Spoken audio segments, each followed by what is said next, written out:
Hi guys, hope y'all are doing well. Welcome back to my channel, or welcome if you are new. My name is Jessica Nicole and I am a self-published author of YA fantasy romance novels, and in today's video I'm going to actually be sharing with you my November TBR, so the books I want to read in November.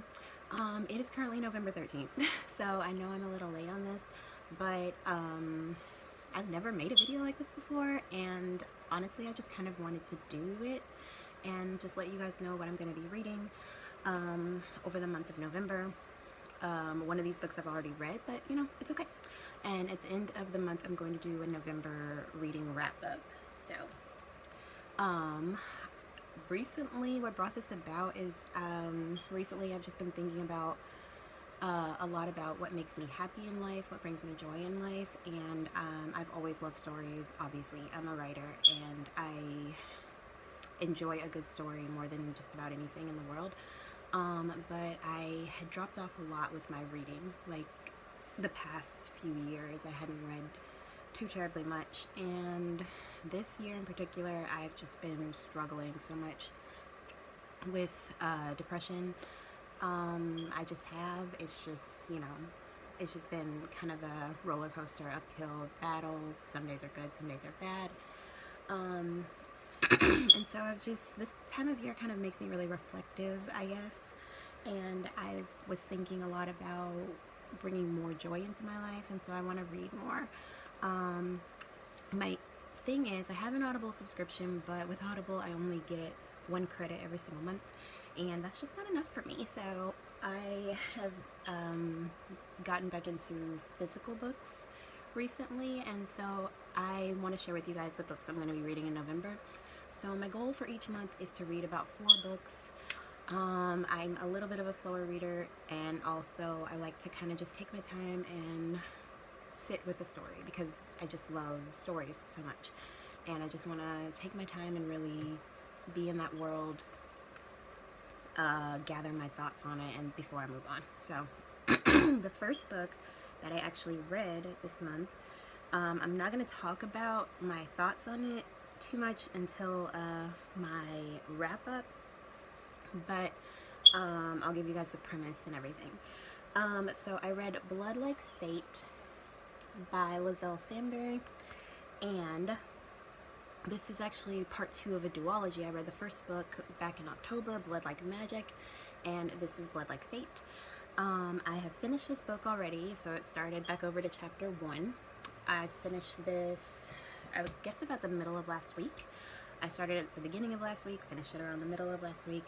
I did enjoy the story so much. I'm gonna hold myself back from talking about it, my thoughts about it too much until the wrap-up video, but basically the premise of the story is Voya is our main character. She is a teenage witch, and she is just now about to get her powers. She's had her calling, which is when she gets her witch powers, but they're not just given to her. She has to complete a task given to her by her ancestors, and her task is actually that she has to destroy her first love. So she's never been in love. She sets out to find a guy to fall in love with, and essentially knows in the back of her head the whole time that she's gonna have to kill this guy.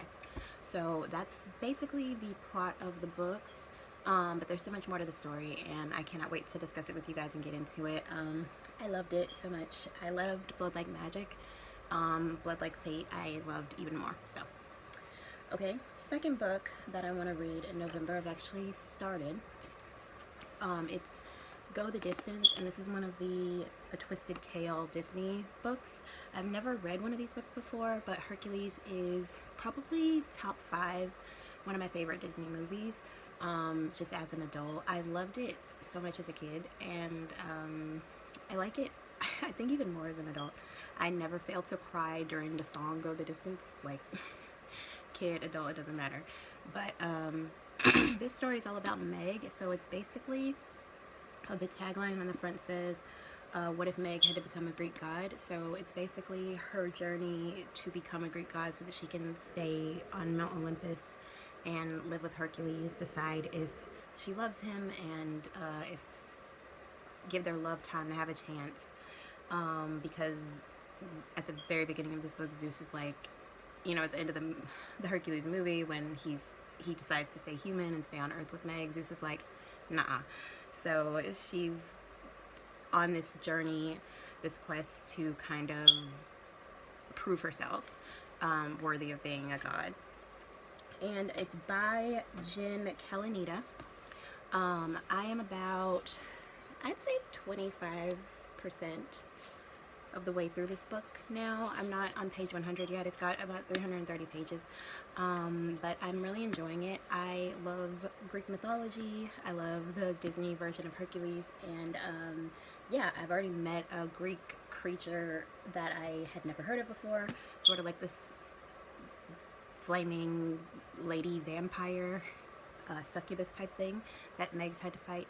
And yeah, I'm really enjoying this so far. I'm enjoying it more than I even thought I would. So, and I definitely think I can finish this one by the end of the week and start on the next book that I have. But yeah, I'll talk a little bit more about it in the wrap up. What really drew me into this one though is that we know from the movie that Meg's whole backstory, why she was serving Hades, is because she sold her soul to him to save her ex-boyfriend. Her ex-boyfriend then left her for another girl, and so Meg has just met Athena in the part of the book that I'm in, and Athena has told her she has to go to the underworld to rescue this girl that her ex-boyfriend left her for. So yeah, we're gonna see how that goes. The third book that I want to read is actually also on Audible. It had been on my Audible wish list for a minute, but it is Heart of the Raven Prince by Tessania Odette. This book is actually part of a series, but I think that they can be read as standalones. It's the second book in the series.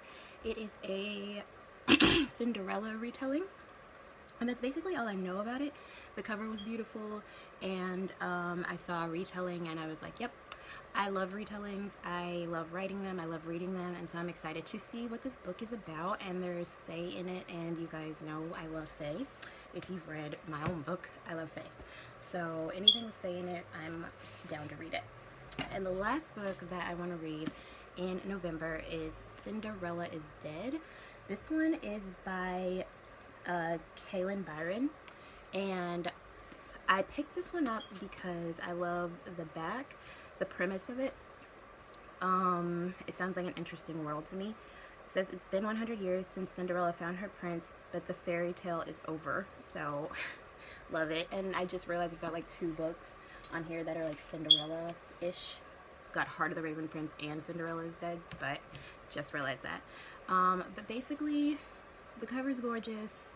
The premise of this is, in this kingdom, girls are basically forced to attend this ball to make a match when they come of age. The main character is not really interested in this. She's been in love with her best friend all her life, and the two of them kind of go on this adventure and discover some secrets, and it just sounded really cool. So I can't wait to read this. She also wrote this book, which actually led me to this book, This Poison Heart, and I really want to read that one too. So I'm gonna save this book for last, because when I really like an author's voice, and I have a feeling that I'm really gonna love this, just the creative world that it seems to be set in, I like to read more from that author. So I am going to save this book for last so that I can stay in her like headspace and her voice and go on to this book, hopefully, if not in December, then early in the new year. And those are my 4 books that I want to read in November. So let me know if you've read any of these before. Like I said, check back for my wrap-up video where I'm going to talk more about what I thought of the books at the end of the month. Don't forget to like this video, comment, subscribe, and I will catch you guys in the next one. Bye.